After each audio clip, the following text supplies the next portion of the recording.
하나님께서 그의 택한 민족을 통해서 뭘 교훈하느냐 하면, 너희들이 아무리 절망적이고 아무리 낙심할 수밖에 없고 좌절할 수밖에 없는 상황을 만나도 거기에서 가져야 될 분명한 태도는 희망을 잃지 않는 것이다. 이것을 오늘 이사야 선지자를 통하여 나라를 빼앗겨버린 채 절망 속에 처해 있는 그 시대의 이스라엘 백성들에게 오늘 이사야가 주는 희망의 메시지, 바로 그 메시지는 희망을 포기하지 말아야 된다라고 하는 메시지입니다. 우리 민족 또한 유구한 역사 속에 정말 많은 어려움을 겪어왔던 민족이었죠. 나라를 잃어버리고 또 압제를 당하고 또 강대국의 틈바구니 속에서 침략 전쟁도 수없이 일어났고, 이런 역경 속에서도 오늘 세계 위에 우뚝 선 우리 대한민국을 이룰 수 있었습니다. 그 과정 속에 참 우리가 감사하고 하나의 희망이라고 할 수 있는 것은, 이 땅에 선교사들이 정말 마음으로 그리스도의 사랑으로 복음을 전해주고 순교의 그 처절한 박해 속에서도 포기하지 않고 이 땅에 복음을 전해주셨고, 그 복음을 우리 민족들이 받아들여서 정말 우리 방방곡곡 교회가 없는 곳이 없을 정도로 교회가 세워지고 수많은 그리스도인이 생겨나면서 정말 그들이 나라와 민족을 위해서 하나님 앞에 기도하고 이 나라 이 민족을 하나님이 붙들어 주시도록 기도하던 그 기도의 소리가 오늘의 대한민국을 있게 만드는 참 중요한 요인이 되었다. 저는 그렇게 확신하면서 정말 이 힘들고 어려운 때도 우리 개인적으로나 가정적으로나 교회적으로나 또는 국가적으로 어려운 때에 그래도 우리가 가져야 될 분명한 태도는 희망이라는 사실입니다. 오늘 희망의 새날을 바라보자, 이런 제목의 말씀이 저와 여러분에게 큰 은혜가 되기를 먼저 주님의 이름으로 소원합니다. 우리가 살아가는 순간순간 정말 해야 할 일이 있다고 하면 저는 그것을 감사하는 것이다, 이렇게 단호하게 말씀드리고 싶습니다. 우리는 어떤 순간을 맞이해도 우리가 할 일은 감사하는 일이다. 왜? 우리는 하나님이 살아계시고 하나님이 우리를 위해서 일하시는 분임을 믿는 믿음의 사람들이기 때문에 우리는 어떤 상황을 만나도 우리는 그 상황 속에서 감사할 수 있어야 된다는 사실을 기억하시기를 바랍니다. 우리 다 함께 믿음의 고백으로 이렇게 인사 한번 했으면 좋겠습니다. 지금까지 지내온 것이 하나님의 은혜였습니다. 지금까지 지내온 것이 하나님의 은혜였다. 저는 그렇게 믿고 살아갑니다. 물론 우리가 지나온 날들을 생각할 때 어떤 면에서 아픈 기억도 많고 고통의 기억도 있고 기쁨보다는 슬픈 기억이 더 많은 것만 같은 그런 삶을 내가 비록 지나왔을지라도, 그럴지라도 모든 것을 합력하여 선을 이루시는 하나님을 바라보면서 정말 감사하는 마음으로 매 순간순간의 삶을 살아가는 사람들, 그게 바로 진짜 믿음의 사람들이라고 저는 믿습니다. 우리의 처한 환경, 또 어떤 여건, 상황, 이게 간단하지가 않을지라도 우리는 현실만을 보지 말고 오늘 현재만을 보지 말고 오늘 본문에서 새 일을 행하신다고 말씀하시는 하나님을 바라보시기를 바랍니다. 오늘 본문에서 하나님께서는 우리에게 이렇게 말씀하고 있습니다. 18절에서 19절 상반절까지 보시면 너희는 이전 일을 기억하지 말며, 비록 이전 일이 나에게 아픔이고 고통이고 슬픔이었다 할지라도 그것을 기억하지 말고 옛날 일을 생각하지 말아라. 이 말은 지나간 것에, 옛날 것에 너희들이 매여 있지 말라는 이야기입니다. 그러면서 보라, 내가 새 일을 행하리니. 우리가 과거를 바라보는 자가 아니라 미래를 바라보는 자의 삶을 살아야 된다는 것입니다. 이제 내가 나타낼 것이라, 이렇게 말씀하고 있습니다. 절망의 좌절 속에 있던 그 옛날 이스라엘 백성들에게 너희들의 현실만 보고 절망하거나 좌절하지 말고 하나님께서 이루실 새 일을 바라보는 희망을 가지고 새날을 바라보는 삶을 살아라고 권면하고 있는 말씀입니다. 오늘 우리에게 그렇게 하나님은 말씀합니다. 비록 지금 너의 처한 환경이, 네가 걸어온 지난 날들이 정말 힘들고 어렵고 또 환경과 여건과 처지와 형편이 정말 지금 너를 힘들게 할지라도 그것 때문에 네가 매여 있거나 좌절하거나 절망하거나 낙심하지 말고 너에게 새로운 일을 행하실 하나님을 바라보면서 희망을 가지고 달려가고 살아가라고 하는 주님의 소중한 권면의 말씀입니다. 그러면 오늘 여러분과 함께 나눌 말씀의 내용이 뭐냐? 이렇게 희망의 새날을 바라보고 살아가야 되는 저와 여러분, 그러한 삶의 자세가 어떠해야 하는가? 이것이 오늘 본문을 통해서 우리가 교훈받고자 하는 귀한 말씀의 내용입니다. 그 첫 번째는 우리의 삶의 내리막에서도 우리는 감사해야 한다는 것입니다. 우리의 삶을 오르막과 내리막으로 우리가 한번 생각해 볼 수 있어요. 내 삶의 오르막의 순간도 분명히 있을 겁니다. 그때는 희망이 있고 또 기쁘고 감사하고 막 들떠고 흥분될 수 있겠죠. 또 그러다가 내 삶이 내리막길로 치닫고 있다라고 느껴지는 순간은 또 우리에게는 참 좌절이 되고 낙심이 되고 원망이 되고 불평도 되고 짜증도 나고 희망을 상실할 수도 있는 거잖아요. 이 원칙에 반하여 살았던 사람은 저는 이 세상에 한 사람도 없다.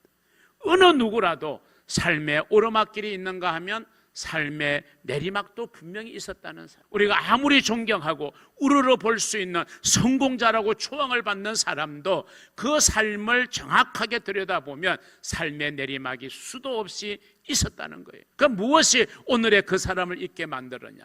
삶의 내리막을 잘 이겨내었고 삶의 내리막에서도 좌절하거나 포기하지 않고 희망을 가지고 그것을 잘 극복하고 다스렸기 때문에 삶의 오르막을 통해서 그 사람이 성공의 대열에 들어설 수 있었다는 사실을 여러분 잊어서는 안 될 것입니다. 여러분이 꼭 한번 사서 읽어보았으면 하는 책 한 권이 있는데요, 유영만이라는 사람이 지은 책입니다. 내려가는 연습.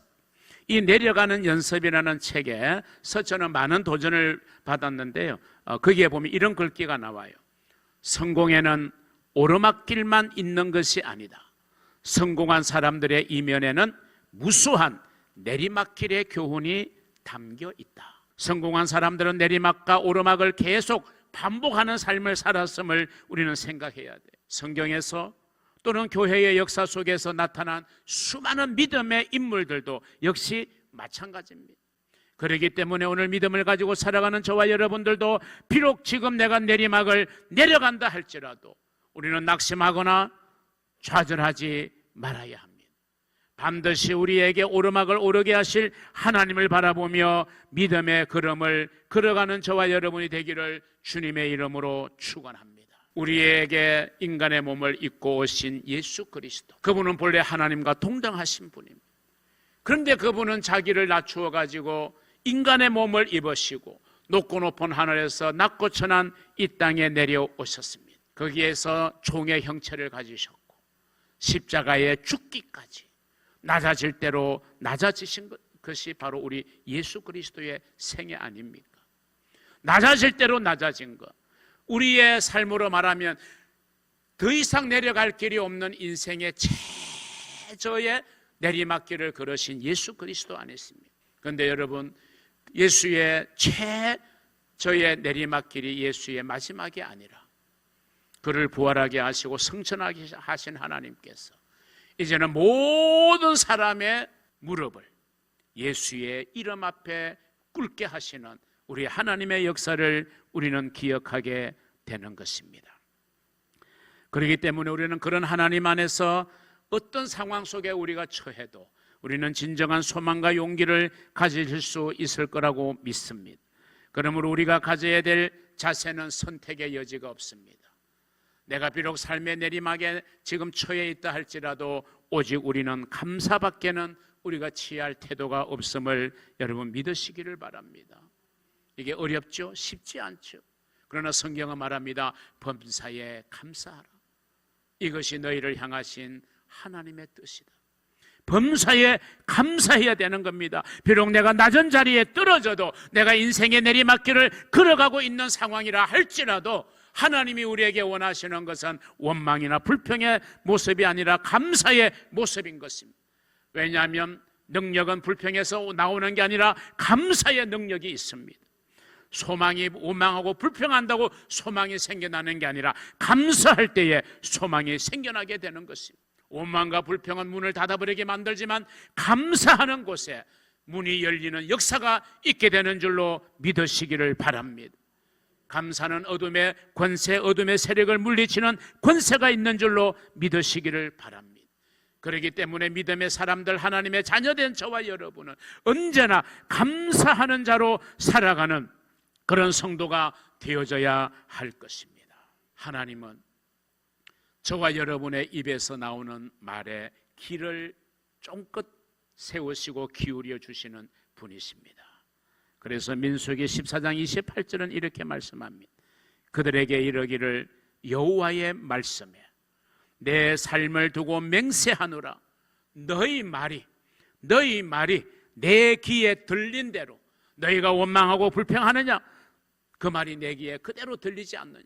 너희가 감사하느냐, 감사하는 그 말이 내 귀에 들리지 않느냐. 너희 말이 내 귀에 들린 대로 내가 너희에게 행하겠다. 우리가 이 말씀을 정말 하나님의 진리의 말씀으로 우리가 생각한다면, 우리가 하나님의 귀에 어떤 말이 들리게 해야 되겠는지는 우리 스스로가 충분히 생각하고도 남음이 있을 것입니다. 여러분의 인생의 내리막에서도 여러분 감사를 잃지 않기를 주님의 이름으로 축원합니다.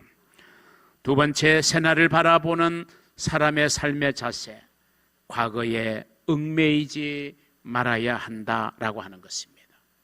과거에 매여 살아서는 안 됩니다. 그럼 우리는 한 발자국도 나아갈 수가 없는 것입니다. 물론 우리가 지나온 과거를 제대로 평가하고 그 과거의 아픔과 경험을 교훈으로 삼고 사는 사람을 우리는 지혜로운 사람이라고 말하게 됩니다. 왜? 그럴 때에 그 사람은 밝은 내일을 맞이할 수 있기 때문입니다. 그러나 지나온 날의 실패에 매여 있고 지난 날에 잘못한 것에 사로잡혀서 거기에 매몰되어져 가지고 절망하고 좌절만 하고 있다면 그 사람은 절대로 하나님이 기뻐하는 사람이 될 수가 없습니다. 오늘 본문의 말씀을 여러분의 마음에 깊이 새기시기를 바랍니다. 너희는 이전 일을 기억하지 말며 옛날 일을 생각하지 말라. 너희는 이전 일을 기억하지 말며 옛날 일을 생각하지 말라. 거기에 붙들려 있지 말라는 거예요. 거기에 매여 있는 삶을 살지 말라는 겁니다. 이스라엘 백성들에게는 주변 국가에 수없이 압제를 당한 어두운 과거를 겪어왔던 사람들 아닙니까? 그런데 만약에 이스라엘 백성들이 그것에 매여 있다면 그들은 또 언제 우리가 어느 민족에게 압제당할지 않을까라고 하는 두려움, 막연한 불안, 그리고 패배의식 등에 그들은 사로잡힐 수밖에 없을 겁니다. 그래서 하나님께서는 오늘 이사야 선지자를 통해서 말합니다. 너희는 이전 일을 기억하지 말고 이전 것에, 이전의 힘든 일에 너희가 매여 있지 말고 붙들림 받지 말고 옛날 일을 생각하지 말아라. 너희에게는 언제나 새 일을 행하시는 하나님이 계시지 않느냐. 그 하나님을 바라보라고 말씀하고 있는 것입니다. 아까 소개해드린 내려가는 연습이라는 책에 또 이런 글귀가 나옵니다. 나무는 낙엽을 뿌리고 한 시즌을 마감한다. 그리고 새 봄에 파릇함을 맞을 준비를 한다. 무슨 말이에요? 가을이 되면 낙엽이 지고 떨어집니다. 겨울이 되면 앙상한 가지가 됩니다. 그렇다고 해서 나무가 죽은 게 아니고 절망만 있는 게 아니에요. 그래야만이 따뜻한 봄 기운이 불어오면 그 앙상한 가지에 푸릇푸릇한 나뭇잎이 다시금 열릴 희망, 그때를 준비하는 것이다 라고 하는 겁니다. 얼마나 귀한 교훈입니까? 그렇습니다. 우리는 우리를 얽어매고 있는 어제를 떨쳐버려야 오늘을 우리는 힘차게 맞이할 수 있고, 오늘을 또한 우리는 내려놓아야 우리는 희망의 내일로 나아갈 수 있음을 기억하시기를 바랍니다. 이런 면에서 사도 바울은 우리에게 소중한 교훈을 빌립보서 3장 13절 14절에서 하고 있습니다. 우리 같이 한번 믿음으로 고백하고 읽겠습니다. 형제들아, 나는 아직 내가 잡은 줄로 여기지 아니하고 오직 한 일, 즉 뒤에 있는 것은 잊어버리고 앞에 있는 것을 잡으려고 표대를 향하여 그리스도 예수 안에서 하나님이 위에서 부르신 부름의 상을 위하여 달려가노라. 아멘.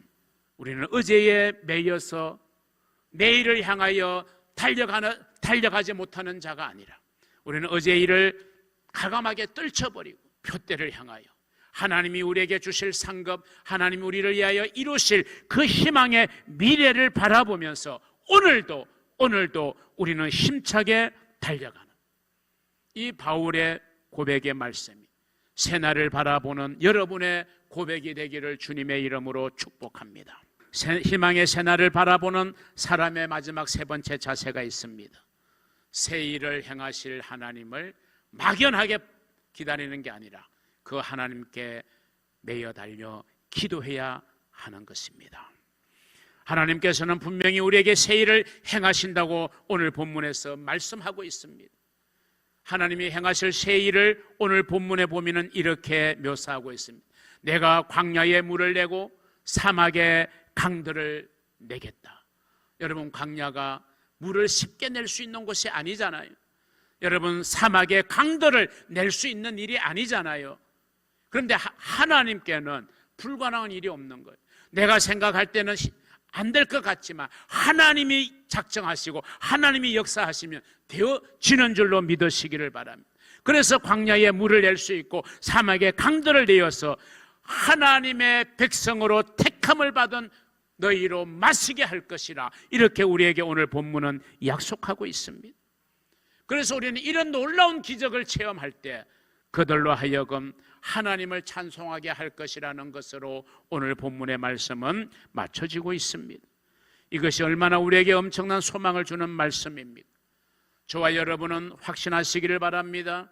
우리는 하나님의 영광과 하나님의 찬송을 위하여 선택받고 부름받고 세움받은 하나님의 자녀라는 사실을, 그렇기 때문에 하나님은 하나님의 자녀들을 결코 절망과 낙심과 어려움 가운데 그대로 내버려 두지만은 않으십니다.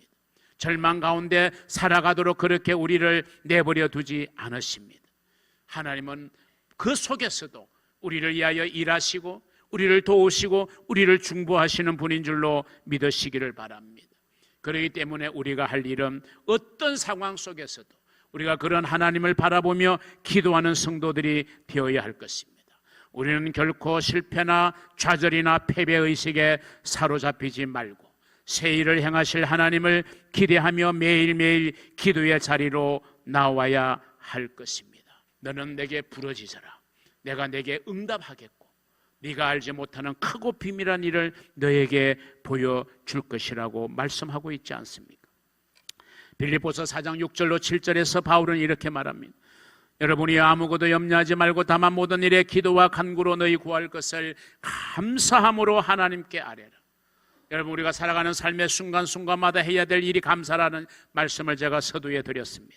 우리가 감사함으로 하나님께 기도하면 모든 지각에 뛰어난 하나님의 평강이 그리스도 예수 안에서 너희의 마음과 너희의 생각과 너희의 형편과 너희의 입장을 지켜주실 것이다. 할렐루야. 믿음의 마음으로 기도 부흥회에 결단하고 기도의 자리로 나오시는 여러분이 되시기를 주님의 이름으로 축원합니다. 여러분, 악기 가운데 기타라는 악기를 여러분이 다 아실 겁니다. 우리가 가장 많이 접할 수 있는 손쉬운 악기라고 생각이 되어지죠. 여러분, 이 기타는 당연히 손으로 연주하는 악기 중에 하나입니다. 그렇기 때문에 손이 없이 기타를 연주하는 것은 불가능하다. 이것이 일반적인 사람들의 생각이라고 볼 수 있습니다. 그래서 발가락으로 기타를 연주한다는 것은 상상이 잘 되지를 않죠. 그런데 이런 고정관념을 깨트린 사람이 있었습니다. 두 팔이 없이 두 발로만 기타를 멋지게 연주하는 사람, 그가 토니 멜렌데즈라는 사람입니다. 이 토니 멜렌데즈는 1962년 9월 1일 중미의 니카라과에서 태어났습니다. 이 토니 멜렌데즈는 저보다 한 2살 아래 동생이죠. 저보다 2년 후에 태어났으니까요. 자, 그는 불행히도 두 팔이 없는 상태로 태어났어요. 그의 어머니가 이 토니를 임신했을 때 너무 입덧이 심해가지고 고통스러워서 탈리도미데라고 하는 이 약을 가끔씩 많이 복용을 하게 되었고, 그 부작용 때문에 그 어머니의 몸에서 태어났을 때 이 토니는 두 팔이 없이 태어나게 된 겁니다. 그는 두 팔이 없이 살다가 보니까 주위의 따가운 시선 또 냉대를 받으면서 살았습니다. 아들의 장례를 걱정한 토니의 아버지는 미국으로 이주를 해야겠다는 결단을 하게 됩니다. 그래서 이제 미국에 이주하여 사는 토니에게 인생의 전환점이 찾아오게 돼요. 토니가 16살 되던 해에 우연히 기타를 잡게 되는 계기가 있었습니다.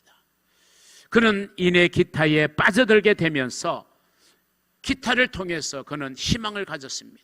팔도 없는 장애우가 두 손으로도 연주하기 힘든 기타 연주를 손가락보다 훨씬 길이가 짧은 발가락만을 사용해서 기타를 연주하겠다는 이 토니의 가상한 발상은 주위를 놀라게 했습니다. 두 손으로 쉽지 않는 기타 연주를 발가락만을 사용해 기타를 치기를 시작했습니다. 누구의 도움도 없이 스스로 악보 보는 법을 익히고 코드 잡는 법을 연구했습니다. 짧은 발가락으로 코드를 잡는 것과 또 줄을 튕기는 작업이 쉬운 일이 아니었기에 그는 그 과정 속에서 발가락이 부러뜨고 갈라지고 피가 나고 굳은 살이 배기기를 무한 반복하면서 토니의 기타의 연주 실력도 일취월장하기를 시작했습니다. 자신감을 얻은 토니는 때와 장소를 가리지 않고 발가락으로 기타를 연주를 하여 수많은 사람들에게 놀라움과 함께 감동을 선사하기에 충분했습니다. 토니는 그 당시 자신이 살고 있던 미조리주의 초등학교를 왕래하면서 자신처럼 고난과 역경을 겪고 있는 어린아이들에게 꿈과 희망을 전하는 것이 그의 삶의 큰 목표가 되었고, 토니가 가졌던 원대한 꿈은 희망을 잃고 사는 사람들에게 다시 한번 도전할 수 있는 용기를 주는 것, 이것이 토니의 원대한 꿈이었습니다. 이 토니 멜렌데즈의 실력과 명성이 날로 높아졌고 재능 있는 작곡가로 인정을 받았고 마침내 1987년 첫 앨범을 발표해서 캐치 박스 잡지사와 가스펠 음악협회로부터 그 해의 최고 신인 아티스트 후보에 오르기도 했습니다. 이 토니가 했던 유명한 말이 있습니다. 여러분 모두는 항상 기적을 누리고 있습니다. 여러분에게는 두 팔이 있다는 것이 기적이고 그 팔을 움직일 수 있다는 것 또한 기적입니다. 나에게는 없는 기적을 여러분들은 매일 매시간 마음껏 기적을 행하실 수 있습니다. 그러므로 여러분은 이제부터는 더 이상 할 수 없다고 말하지 마십시오. 왜냐하면 여러분은 엄청나게 많은 일을 할 수 있는 능력이 있기 때문입니다. 두 팔이 없는 토니의 이야기이기에 우리에게는 더 깊은 울림과 감동이 있습니다.